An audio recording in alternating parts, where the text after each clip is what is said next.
ഗൾഫും പ്രവാസവും വിട്ട് മരുഭൂമിയോടാണിപ്പോൾ സിനിമകൾക്ക് താല്പര്യം. ഹോളിവുഡ് മുതൽ മലയാള സിനിമ വരെ നിറയുന്ന മരുഭൂ കാഴ്ചകൾ. പൂർണ്ണമായും ഒമാനിൽ ചിത്രീകരിച്ച ഒരു മലയാള സിനിമ ഇപ്പോൾ ഇതാ തിയേറ്ററുകളിൽ. പേര് രാസ്ത.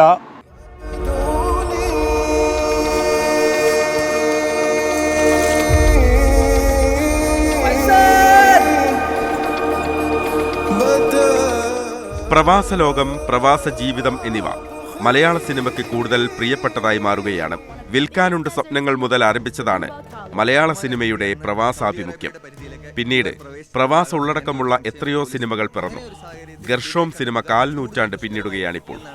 ബോളിവുഡും മലയാളവും മാത്രമല്ല, ഹോളിവുഡ് വരെ ഗൾഫ് രാജ്യങ്ങളുടെ കാഴ്ചകൾ പകർത്തുമാറ് വലിയ മാറ്റങ്ങൾ സംഭവിച്ചുകൊണ്ടിരിക്കുന്നു.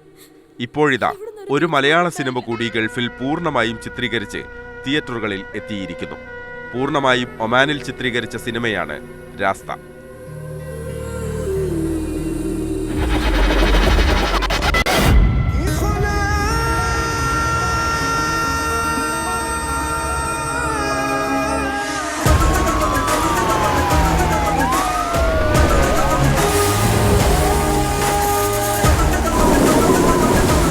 റുബൂൽ ഖാലി മരുഭൂമിയിൽ 1.5 മാസത്തെ ഷൂട്ടിംഗ്. ആ അനുഭവം തങ്ങളെ പലതും പഠിപ്പിച്ചുവെന്ന് സാക്ഷ്യപ്പെടുത്തുകയാണ് സംവിധായകൻ മുതൽ സിനിമയിലെ നായകൻ വരെ. രാസ്ത ഒരു ഇമോഷണൽ ഡ്രാമയാണ്. സിനിമയുടെ ഒരു തുടക്കം ആണ്.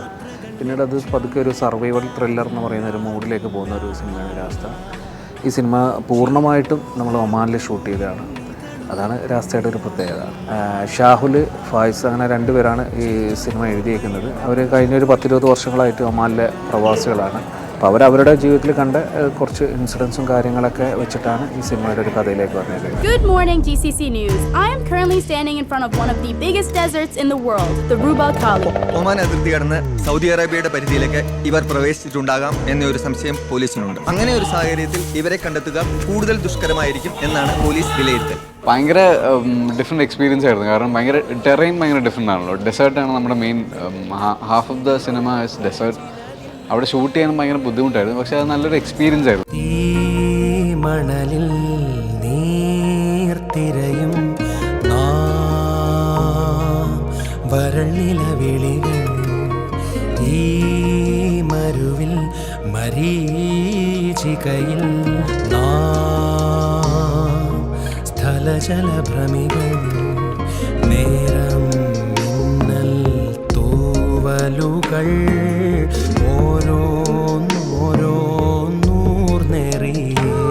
ഒമാൻ പോലത്തെ കൺട്രിയിൽ നമ്മൾ ബേസിക്കലി ഒരു ഡോർ ഓപ്പണർ ആയിരുന്നു ഫോർ ഒരു എൻതൂസ്റ്റിയാറ്റിക് ആയിട്ടുള്ള ഒരുപാട് ഫിലിം ലവേഴ്സ് ഉണ്ട്, ഒരുപാട് കഴിവുള്ള ആൾക്കാരുണ്ട്, പാട്ട് പാടുന്ന ആൾക്കാരും റൈറ്റേഴ്സുണ്ട്, അഭിനേതാക്കളുണ്ട്. ഇപ്പോൾ നമ്മൾ സിനിമ തുടങ്ങി ഒരുപാട് അഭിനേതാക്കൾ നമ്മൾ സ്ക്രീനിങ്ങിൻ്റെ സമയത്തൊക്കെ നമ്മുടെ തോന്നിയിട്ടുണ്ടായിരുന്നു. അപ്പോൾ അവർക്കെല്ലാം നമ്മളൊരു ഗേറ്റ് ഓപ്പണറാണ്.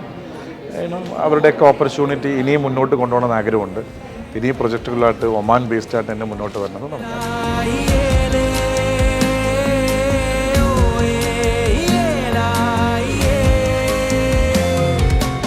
അമ്മയെ തേടി ഗൾഫിൽ പോകുന്ന ഒരു പെൺകുട്ടിയുടെ ജീവിതവും അതിജീവനവും മറ്റുമാണ് രാസ്ത പകർത്തുന്നത്. എനിക്കൊരിക്കലെങ്കിലും എൻ്റെ ഉമ്മാനെ കാണാൻ പറ്റും. യാത്രയിൽ ഞാൻ ഒരുപാട് പ്രതീക്ഷിച്ചിരുന്നു അതെൻ്റെ ഉമ്മയായിരിക്കുമെന്ന്. പക്ഷെ എൻ്റെ മനസ്സ് പറയുന്നു ഇനി ഇവിടുന്ന് ഒരു തിരിച്ചുപോക്കുണ്ടാവില്ല.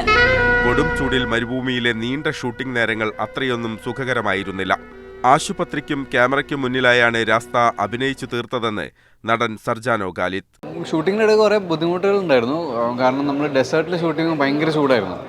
അപ്പം ഞാൻ പലതവണ ഹോസ്പിറ്റലിൽ പോയി ട്രിപ്പ് ഇടേണ്ടി വന്നു. ഷൂട്ടിൻ്റെ ഇടയ്ക്ക് പോയിട്ട് നമുക്ക് അഡ്മിറ്റ് ആവാനുള്ള സമയമില്ല. കാരണം അപ്പോൾ അത് ഷൂട്ടിനെ ബാധിക്കും. പക്ഷേ at the end of the day നമ്മളെല്ലാവരും ഒരു ടീമായി വർക്ക് ചെയ്ത് ഒരു മൊത്തത്തിലൊരു നല്ല എനർജി ഉണ്ടായിരുന്നു. അതുകൊണ്ട് തന്നെ നമ്മൾ സിനിമ നന്നായി കംപ്ലീറ്റ് ചെയ്യുന്നതാണ് എൻ്റെ വിശ്വാസം. 2011 സംഭവിച്ച ഒരു യഥാർത്ഥ കഥ, അതിനെ ആസ്പദമാക്കിയാണ് രാസ്തയുടെ പ്രയാണം. ഒമാനിൽ പ്രവാസികളായ 2 പേരാണ് രാസ്തയുടെ തിരക്കഥയും സംഭാഷണവും ഒരുക്കിയിരിക്കുന്നത്. ഷാഹുൽ, ഫായിസ് മടക്കര എന്നിവർ. ഒമാനിൽ തന്നെ പൂർണ്ണമായും സിനിമാ ചിത്രീകരണം എന്നത് രാസ്തയുടെ ശില്പികൾക്ക് നിർബന്ധമുണ്ടായിരുന്നു. കുറെ കാലമായി ഒമാനിൽ പ്രവാസിയായി നിർമ്മാതാവ് മുന്നിൽ നിന്നു. അങ്ങനെയാണ് രാസ്ത യാഥാർത്ഥ്യമാകുന്നത്. ഇത് ഒമാൻ എന്നുള്ള റൈറ്റേഴ്സാണ് 2 പേര്. അപ്പോൾ അവരാദ്യമായിട്ട് വന്നപ്പോൾ ഇത് വേറെ ഒരു ടെറൈനിൽ ഷൂട്ട് ചെയ്യേണ്ട, ഒമാനിൽ തന്നെ ഷൂട്ട് ചെയ്യണം, കാരണം ലൈക്ക് മൈ സെക്കൻഡ് ഹോം. അപ്പോൾ അവിടെ തന്നെ ഇത് ഷൂട്ട് ചെയ്യണം എന്നുള്ളൊരു താല്പര്യത്തോടാണ് നമ്മൾ തുടങ്ങിയത്. പക്ഷേ ഒമാൻ എന്ന് പറയുന്ന കൺട്രി മെയിൻ സ്ട്രീം ഫിലിം ഇൻഡസ്ട്രിയിൽ ഒരുപാട് വലിയ പടങ്ങളൊന്നും ചെയ്തിട്ടില്ലാത്തത് കൊണ്ട് തന്നെ അവർ ഗവൺമെൻറ്റും കാര്യങ്ങളൊക്കെ അത്ര എക്സ്പീരിയൻസ് അല്ല, പെർമിഷൻസും കാര്യങ്ങളൊക്കെ. പിന്നെ നമ്മൾ ഉപയോഗിച്ചെല്ലാം വലിയ ക്യാമറാസും വലിയ കാസ്റ്റും വലിയ ക്രൂ ഒക്കെ ആയതുകൊണ്ട് എല്ലാം വന്ന് ചേരുന്നതിനുള്ള തുടക്കത്തിൽ കുറേ ബുദ്ധിമുട്ടുകളുണ്ടായിരുന്നു. പക്ഷേ അത് പെട്ടെന്ന് ഓവർകം ചെയ്ത് ഒരു 45 ദിവസം ഷെഡ്യൂളിൽ നല്ലൊരു എക്സ്പീരിയൻസ് ആണ്. ഒമാന്റെ സൗന്ദര്യവും മരുഭൂമിയുടെ വിചിത്ര ഭാവങ്ങളും രാസ്തയുടെ മികവുകളിൽ ഒന്നാണ്.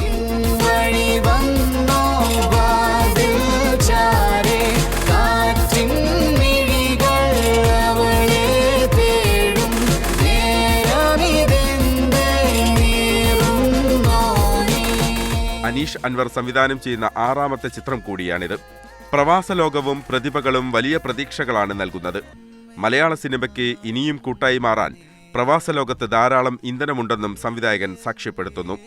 ഈ സിനിമ ഒരു ഫുൾ ലെങ്ത് 2 മണിക്കൂറിൻ്റെ സിനിമ പോലും എനിക്ക് വന്നത് ഒരു 1% പോലും ഒമാൻ നമുക്ക് കംപ്ലീറ്റ് ആയിട്ട് ഷൂട്ട് ചെയ്യാൻ പറ്റിയില്ല. എനിക്ക് തോന്നുന്നത് ഒരുപാട് വിഷ്വൽ സാധ്യതകളുള്ള ഒരു സ്ഥലമാണ് ഒമാൻ. ഈ സിനിമയിൽ രാസ്തയിൽ പ്രധാനപ്പെട്ട പല കഥാപാത്രങ്ങളും ചെയ്തത് ഒമാനിലുള്ള കലാകാരന്മാർ തന്നെയാണ്.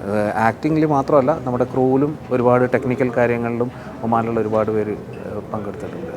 സർജാനോ ഖാലിദിന് പുറമെ അനഘ നാരായണൻ, ആരാധ്യ എൻ, സുധീഷ്, ഇർഷാദ് അലി, TG രവി, അനീഷ് അൻവർ എന്നിവർക്കൊപ്പം ഒമാനിലെ നിരവധി പ്രവാസികളും സിനിമയുടെ ഭാഗമാണ്. വിഷ്ണു നാരായണനാണ് ചിത്രത്തിന്റെ ഛായാഗ്രഹണം. അവിൻ മോഹൻ സിത്താരയാണ് സംഗീത സംവിധാനം.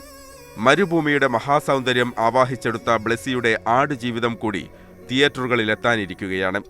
മരുഭൂമിയുടെ അനന്തവും ഏകാന്തവുമായ ഭാവങ്ങൾ മലയാളി കൂടുതൽ അനുഭവിക്കാനിരിക്കുന്നു. മലയാള സിനിമാ ലോകത്തെ കാത്ത് വീണ്ടും നീണ്ടു നിവർന്ന് കിടക്കുകയാണ് ഗൾഫ് മരുഭൂമിക്കൊപ്പം പ്രവാസ ലോകവും. Divya, you're the most precious person in my life. You're my sunshine. And I wish to marry you.